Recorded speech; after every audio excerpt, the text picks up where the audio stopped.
So let's say that we're going to play repeated trading games. And if you're very agreeable, then you're going to bargain harder on my behalf than you're going to bargain on your own behalf. Whereas if you're very disagreeable, you're going to do the reverse. You're going to think, I'm in this trading game for me, and you're going to take care of your own interests. Where an agreeable person is going to say, no, at best, this is, at worst, this has to be 50-50, but I'd like to help you every way I can. Okay, now so you kind of understand that. Now the advantage to being agreeable then is that you're good in teams and you're very much likely to give other people credit. The downside of being agreeable is that you're not very good at putting forward your own interests. And so one of the things that predicts salary across time, for example, is agreeableness, and it predicts it negatively. And so it's part of the reason why women get paid less than men. And this is something for the women in the class to really listen to. Because how you get paid across time depends on a very large number of things, right? It depends on your skills and your abilities and your position and your social network and all of that. But the other thing it depends on is whether or not you actually go ask for money. Or maybe that you don't even ask.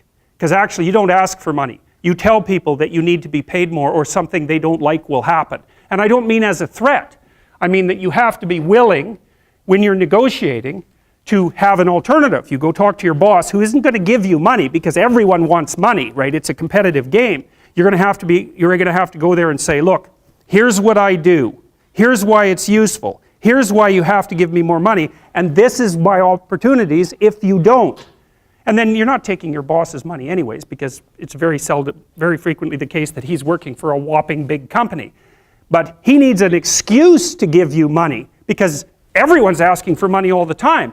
And so you have to put your case forward powerfully and disagreeably. Now, you don't want to do it too disagreeably because then he's going to think that you're a son of a, and maybe he's not going to give you anything, and maybe you'll get fired for being mouthy and all of that. And that certainly happens to people who are too disagreeable.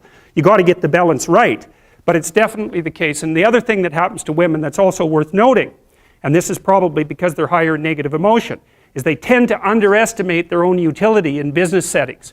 Right? Because if you're trying to evaluate what you're like and you're more tilted towards negative emotion, then the things that you do that are wrong are going to stand out more on the foreground than the things that you do that are right.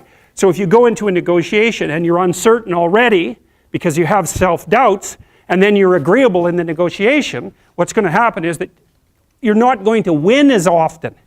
And winning in a business setting or in a career development setting means more opportunity for promotion and more revenue generated. Now, the downside of that, of course, is as you climb the business hierarchy is that you also have to take on more responsibility, and that responsibility is sometimes unpleasant as well, especially to people who are agreeable, because you're not necessarily liked if you're in a position of authority, and agreeable people really like to be liked. It's their primary motivator, because they're concerned about the maintenance, I would say, of intimate, positive relationships, and that also makes them conflict avoidant. Okay, so now you guys can think about this, but I'll tell you why I think the personality differences between men and women exist. Now, these are speculative hypotheses, but they're reasonably well documented by the relevant literature. So let's think about it. The first thing we might think about is, what's the difference between men and women? Well, how do they differ? Well, the first thing we might observe is that if you look at personality differences between prepubescent boys and girls, they're not very large. Boys and girls don't differ in terms of their trait neuroticism, for example. What happens is that when puberty kicks in, women's trait neuroticism rises, and it stays higher than men for the rest of their life. And this is why you see this reflected in the different kinds of psychopathology that beset the two sexes. So men are overrepresented in alcoholism, drug abuse, antisocial personality, and a host of learning disorders, as well as attention deficit disorder. And women are overrepresented in depression and anxiety, primarily. That seems to be tightly associated with higher levels of trait neuroticism, because maybe it's, if you're at the 95th percentile or higher, let's say, in trait neuroticism, there isn't much difference between that and being somewhat prone to depression and anxiety.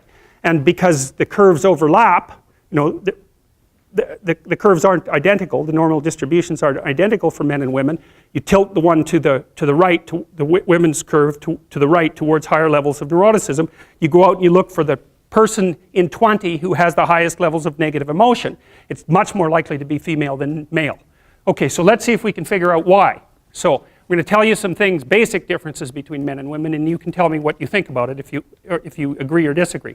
Okay, first, size differential emerges between men and women at puberty, right? Because boys and girls are roughly the same size and roughly the same strength, but men get bigger at puberty when the testosterone kicks in, and more importantly, not only do they get taller and heavier, but their upper body strength is much higher. And that's a real issue for combat, because human beings punch. There's other animals that do that. Kangaroos do that too, eh? So we're not the only people that punch, but we have clubs on the ends of our arms. So that's interesting. So okay, so there's a body size difference that's important, a strength differential that's important.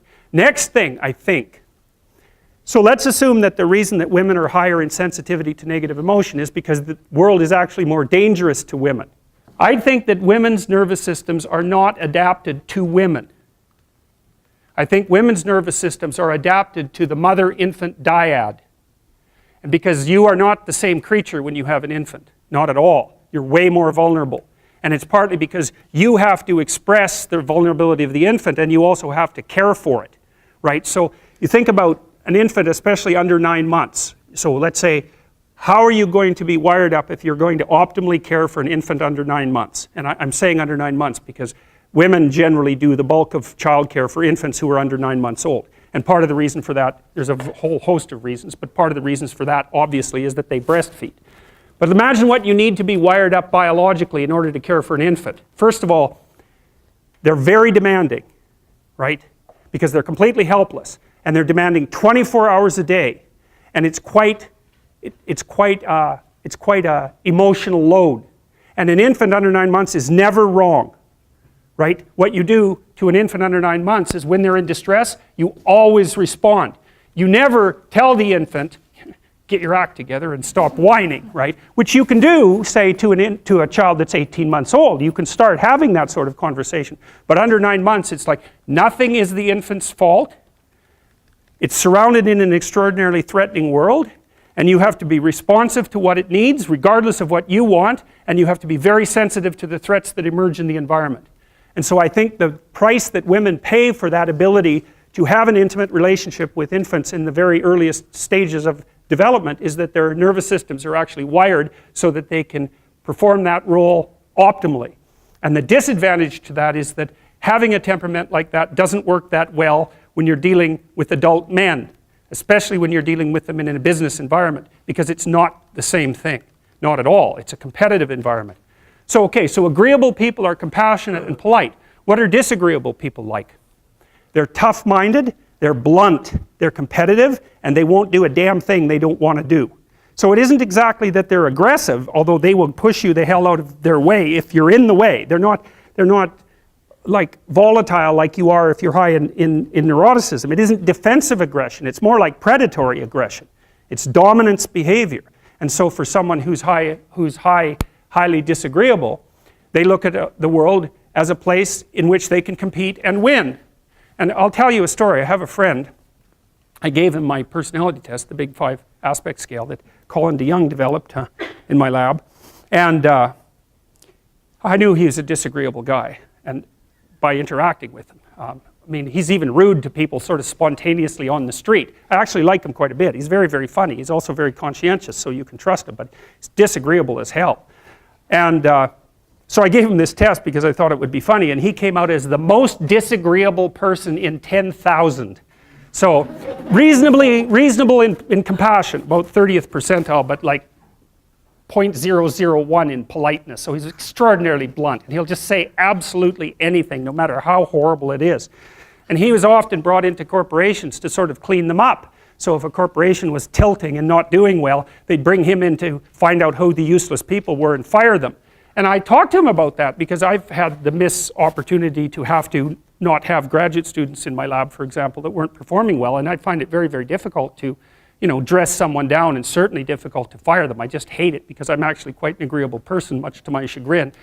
And I asked him about that, and I said, well, what do? You have to fire people all the time. How do you handle that? He says, handle it? I enjoy it. And I thought, wow, that's so interesting that someone would have that response. I said, well, what do you mean you enjoy it? He said, look, I go into these companies and I analyze the performance of groups of people, right? And in those groups, there are people who are really striving, really trying hard and working themselves really hard and being productive. And then there's these people that are just doing nothing. They're completely in the way. They don't carry their weight at all. They take advantage every chance they get. And they're always whining about why they can't work. It's like, I find out who they are. I call them into my office and I tell them exactly what they've been doing. It's like, hit the road, buddy. You've had your run of it. And I thought, oh yeah, okay, fair enough. Well, I can tell you, I've had situations in my lab where I had underperforming graduate students. And one of the things that was really awful about that was that it was really hard on the high-performing graduate students, because they felt that even being in the same category as the people who weren't working hard and pulling their weight devalued what they were doing, and that's exactly right. And so this is also why there's a conscientiousness trait and an agreeableness trait. Because conscientious people judge you on your accomplishments, right? They don't give a damn about your feelings, not a bit. It's like, are you doing the work or not? Whereas agreeable people think, well, your mother's sick and you've got a bunch of family problems and we all have to take care of each other and it's no wonder that you're having a rough time. And like, you can't say that one of those attitudes is correct and the other isn't correct. You can't say that. There wouldn't be those two dimensions if there wasn't something correct about both of them. But you can certainly point out that often they conflict, and so the demand for inclusiveness and unity and care and the demand for high-level performance in a hierarchical structure, they're very different orientations in the world. And so it's complicated for people who are agreeable and conscientious. And actually, I think often that large corporations and large institutions of any sort run on the unheralded labor of people who are high in agreeableness and high in conscientiousness, and they're disproportionately women. And my experience in large institutions has been that if you want to hire someone to exploit appropriately, no, not appropriately, if you want to hire someone to exploit productively, you hire middle-aged women who are hyper-conscientious and who are agreeable, because they'll do everything. They won't take credit for it and they won't complain.